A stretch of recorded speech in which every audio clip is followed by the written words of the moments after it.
Hello everyone, हमारे channel ईडब्ल्यूडी पर आपका हार्दिक स्वागत है। उम्मीद है आप सब बहुत अच्छे होंगे और अपनी पढ़ाई बहुत बढ़िया तरीके से कर रहे हैं।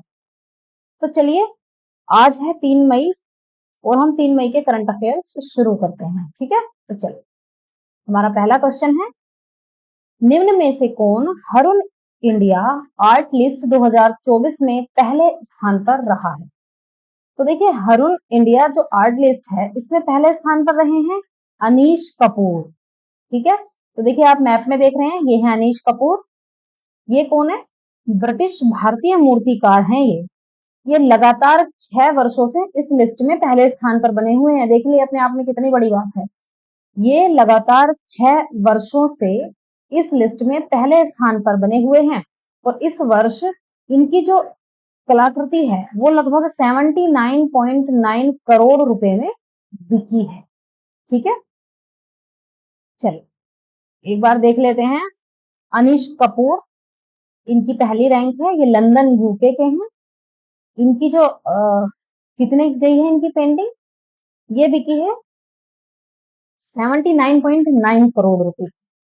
दूसरे हैं, ये हैं गुलाम मोहम्मद शेख, ये बड़ोदरा गुजरात के हैं और इनकी जो पेंटिंग बिकी है वो बिकी है 24.1 करोड़ रुपए।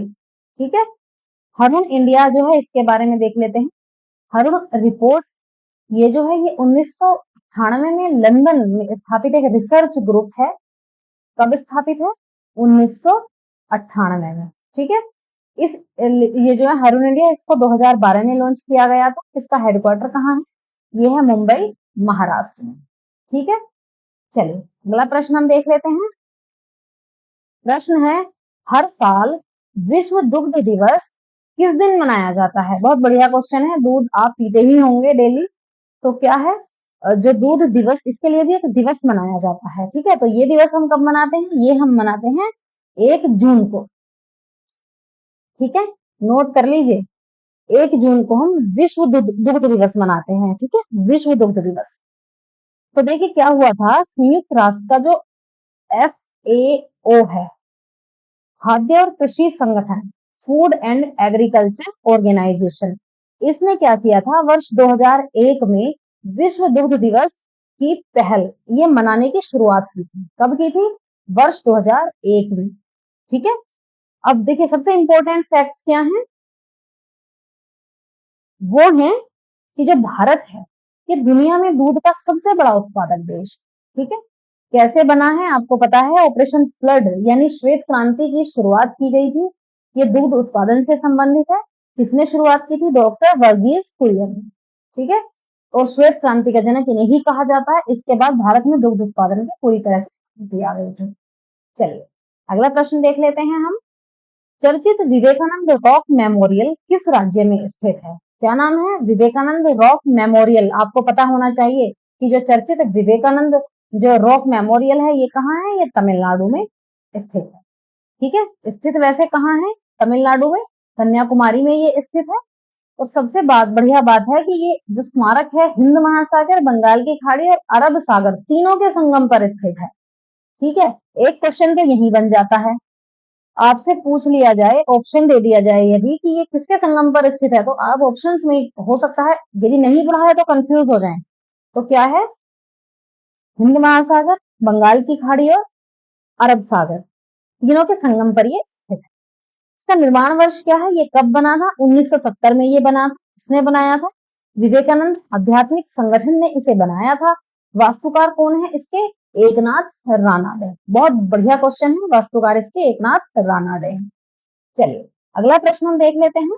हाल ही में अर्थ केयर मिशन, क्या नाम है? अर्थ केयर मिशन लॉन्च किया गया है। ये जो मिशन है किन दो अंतरिक्ष संगठनों का संयुक्त मिशन? तो देखिए इसको लॉन्च किया गया है ESA यानी यूरोपियन स्पेस एजेंसी और जाक्सा। जाक्सा कहाँ की है? ये जापान की स्पेस एजेंसी है। ठीक है, इन दोनों के द्वारा ये मिशन लॉन्च किया गया है।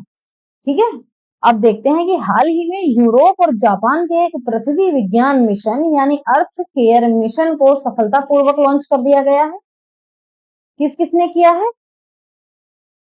ESA यानी यूरोपीय स्पेस एजेंसी और जाक्सा, जाक्सा यानी Japan aerospace exploration agency, JAXA की जो एयर स्पेस एजेंसी है उसकी फुल फॉर्म है ये इन दोनों का एक संयुक्त मिशन है। इसका उद्देश्य क्या है? इसका उद्देश्य होगा क्लाउड्स, एयरोसोल्स, रेडिएशन, इनके बीच होने वाले जो रिएक्शंस हैं, इन रिएक्शन का संपूर्ण विवरण प्रदान करना इसका कार्य है। ठीक है, इसका उद्देश्य है। चलिए अगला प्रश्न हम देख लेते हैं। हाल ही में किस मंत्रालय ने राष्ट्रीय बाल भवन में समर फीस्टा 2024 का उद्घाटन किया है? तो ये किसने किया है, किस मंत्रालय ने? तो देखिए ये किया है शिक्षा मंत्रालय ने।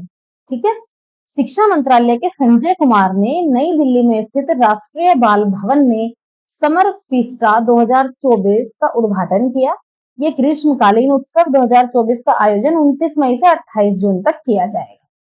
ठीक है, इसमें क्या होगा, 16 साल से अधिक आयु जो 16 साल की आयु के बच्चे हैं उनके लिए तो इसमें बहुत सारी एक्टिविटीज हैं इसमें बच्चों के लिए। आपको पता है जैसे गर्मियों में बच्चों के लिए समर कैंप्स लगते हैं, बहुत से स्कूल्स क्या करते हैं, बच्चों के लिए समर कैंप्स लगाते हैं, ये उसी टाइप का है।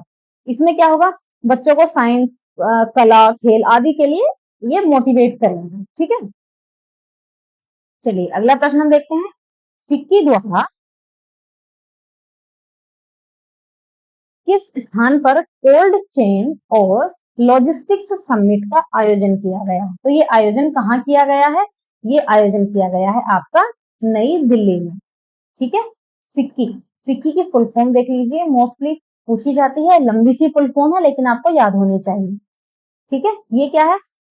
Federation of Indian chamber of commerce and industry, simple सी है, federation F for federation of Indian chamber of commerce and industry द्वारा नई दिल्ली में cold chain and logistics summit navigating the future of cold chain logistics सम्मेलन आयोजन यहाँ किया गया। इसका उद्देश्य देख लेते हैं। इसका उद्देश्य क्या है? भारत के जो गुड्स इंडस्ट्री है उसके लिए एक एकीकृत, टिकाऊ और कुशल कोल्ड चेन परितंत्र विकसित करने में सहयोग और नवाचार को बढ़ावा देना इसका उद्देश्य है। ठीक है, बात कर लेते हैं फिक्की की। भारत के व्यापारिक संगठनों का ये एक संघ है। इसकी स्थापना हुई थी सन 1927 में। ये चीजें आपको ना स्थापना जरूर याद रखनी है। ठीक है, स्थापना मोस्टली पूछी जाती है और हम एग्जाम में कंफ्यूज हो जाते हैं। तो फिक्की की जो स्थापना है वो कब हुई है? 1927 में। इसका हेडक्वार्टर कहाँ है? हेडक्वार्टर है नई दिल्ली में। और इसके संस्थापक कौन है? घनश्याम दास बिरला और पुरुषोत्तम ठक्कर इसके संस्थापक। चलिए अगला प्रश्न हम देखते हैं। हाल ही में चर्चा में रहा K9 वज्र है क्या? तो जो K9 वज्र है ये आपको नजर आ रहा होगा, ये है K9 वज्र। एक्चुअल में इसका वैसे नाम क्या है? ये है एक स्वचालित तोपखाना प्रणाली। ठीक, इतना लंबा नाम ना देकर इनको शॉर्ट नाम दिया जाता है। तो नाम क्या है? K9 वज्र। ठीक है, इसका नाम है। चलिए एक बार देख लेते हैं। रक्षा मंत्रालय की एक रिपोर्ट के अनुसार केंद्र के एजेंडे में क्या हुआ है?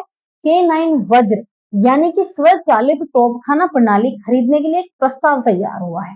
ठीक है, तो आप देख ही चुके हैं ये K9 वज्र है। चलिए अगला प्रश्न हम देख लेते हैं। वित्तीय सेवा समूह मुथूट पप्पाचन ग्रुप या मुथूट ब्लू का ब्रांड एम्बेसडर किसे बनाया गया है? तो आपको पता है ब्रांड एम्बेसडर जो है वो अपने प्रोडक्ट को प्रमोट करने के लिए, उसके प्रमोशन के लिए ये ब्रांड एम्बेसडर्स बनाए जाते हैं। तो जो अभी मुथूट की बात कर रहे हैं हम, मुथूट ब्लू का जो ब्रांड एम्बेसडर है वो बनाया गया है शाहरुख खान। ठीक है, financial services group Muthoot Pappachan group या मुथूट ब्लू का जो ब्रांड एम्बेसडर है वो शाहरुख खान बना दिए गए हैं। किस लिए बनाया है आपको पता ही होगा, अपने ब्रांड को मजबूत करने के लिए, उसको प्रमोट करने के लिए। ठीक है, ये है क्या? ये ग्रुप जो है मुथूट पप्पाचन ग्रुप, ये क्या है? एक भारतीय वित्तीय सेवा समूह है। ठीक है, इसकी स्थापना कब हुई थी? 1887 में इसकी स्थापना हुई थी। और इसका हेडक्वार्टर कहाँ है? तिरुवनंतपुरम, केरल में इसका मुख्यालय है। आगे बात करते हैं। इमैनुअल सोबेरन, इमैनुअल सोबेरन को World Organisation for Animal Health यानी WOAH का महानिदेशक नियुक्त किया गया है। ठीक है, इमैनुअल सोबेरन को पूर्व महानिदेशक मोनिक एलोइथ के स्थान पर नियुक्त किया गया। ऐसा होता है, देखिए हमारे पास जो थोड़े इंपॉर्टेंट फैक्ट्स होते हैं ना, तो हम इसमें जोड़ लेते हैं। ठीक, तो जैसे कि इसके साथ ये तो कर ही लिया हमने, इसके साथ आप WOAH को भी याद रखिए, WOAH। तो ठीक है, WOAH का महानिदेशक किसे नियुक्त किया गया है? ये नियुक्त किया गया है एमेनुअल सोबेरन। ठीक, इमैनुअल सोबेरन। ठीक है, इन्हें किसके स्थान पर नियुक्त किया गया है? मोनिक एलोइथ के स्थान पर इन्हें नियुक्त किया गया है। ठीक है, हम WOAH की बात कर रहे हैं। ऐसी चीजें ना जो आप बड़ी सी फुल फॉर्म होती हैं या कुछ, तो इन्हें ना 3-4 बार पढ़ा करो। जब आप पढ़ेंगे ना तो ऑटोमेटिकली आपके माइंड में सेट हो जाएंगी। ठीक है, धीरे धीरे। कोई भी व्यक्ति जो है वो एक बार में परफेक्ट नहीं होता है, वो धीरे धीरे एक्सपर्ट बनते हैं किसी भी चीज पे। और आप सोचते होंगे, आप देखिए स्टूडेंट्स के साथ क्या होता है, जब वो पढ़ाई करते हैं एक बार पढ़ लिया, फिर हम उसको रिवाइज नहीं कर पाते तो हम चीजें भूलते रहते हैं। हम इसीलिए भूलते हैं क्योंकि जो हम है ना अपने माइंड में चीजों को ना, जब हमारे माइंड में वही चीज सेट होती है जो हमारी मसल मेमोरी में सेट हो जाती है। मसल मेमोरी में वही चीज सेट होती है जब आप प्रैक्टिस करते हैं। जब तक आप प्रैक्टिस नहीं करेंगे वो आपके माइंड में सेट नहीं होगी तो आप उसे याद नहीं रख पाएंगे। तो प्रैक्टिस करने का एक यही तरीका है, बार बार प्रैक्टिस की जाए। ठीक है, वैसे तो बढ़िया बात है कि आप डेली करंट अफेयर्स लेते हैं, डेली नहीं ले पाते हैं तो आप वीकली लें। वीकली लेने का मतलब है मंथ में आपकी 4 ही क्लासेस तो आती हैं। 4 क्लासेस यदि आपकी मंथ में आती हैं तो इन 4 क्लासेस को इजीली रिवाइज कर सकते हैं। ठीक, इसलिए हम बहुत जितने भी बेहद इंपॉर्टेंट क्वेश्चंस हैं वीकली क्लासेस में बिल्कुल नहीं छोड़ते हैं, ताकि आप लोगों को परेशानी ना हो, क्योंकि मैं जानती हूँ बहुत सारे स्टूडेंट्स ऐसे होते हैं जो डेली करंट अफेयर्स नहीं ले पाते। ठीक है, तो जैसे चलिए अपने टॉपिक पर आते हैं। हमारा टॉपिक है WOAH की बात कर रहे थे हम। तो WOAH एक लंबा सा नाम है, तो ये चीजें हम धीरे धीरे पढ़ते रहेंगे तो हमें इस माइंड में सेट हो जाती है। तो क्या है? World Organisation for Animal Health. ये क्या है? एक अंतर सरकारी संगठन है जो विश्व भर में पशु स्वास्थ्य में सुधार लाने के लिए उत्तरदायी है। इसकी स्थापना कब हुई थी? स्थापना इसकी 1924 में हुई थी और इसका हेडक्वार्टर कहाँ है? पेरिस में है, फ्रांस। चलिए अगले प्रश्न पर हम आते हैं। दुनिया की पहली लकड़ी से बनी सैटेलाइट, क्या नाम है इसका? लिग्नोसैट, किस देश ने निर्मित की है?